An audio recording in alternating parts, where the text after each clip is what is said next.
ভারতের হামলার ভয়াবহ জবাব দিয়েছে পাকিস্তানের সামরিক বাহিনী। নরেন্দ্র মোদীর বিমান বাহিনীর অন্তত ৫টি যুদ্ধ বিমান ভূপাতিত করার কথা জানিয়েছে শাহবাজ শরীফের সেনারা।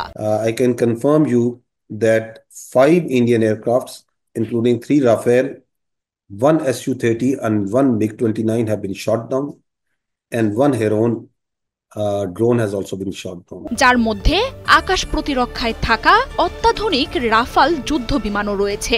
এছাড়া রয়েছে ভারতীয় বাহিনীর Su-30 এবং MiG-29 যুদ্ধ বিমান। কয়েক ঘন্টার ব্যবধানে আরও বিস্ফোরক সব হামলার তথ্য উঠে আসতে থাকে। লাইন অফ কন্ট্রোলে ভারতীয় বাহিনীর ব্রিগেড হেডকোয়ার্টার ধ্বংস করা হয়েছে। হামলায় গুড়িয়ে দেয়া হয়েছে নিয়ন্ত্রণ রেখায় থাকা ভারতের সেনা চেকপোস্টগুলো। পাকিস্তানি হামলায় ভারতীয় অসংখ্য ড্রোন ধ্বংস হয়ে গেছে।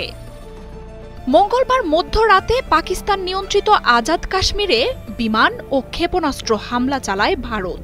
অপারেশন সিঁদুর নামের ওই হামলায় বেশ কয়েকজন বেসামরিক নাগরিক নিহতের দাবি করে পাকিস্তান। পাকিস্তানের ভেতরে ঢুকে নয়, বরং ভারতের আকাশসীমায় থেকেই এই হামলা চালানো হয় বলে জানায় ISPR।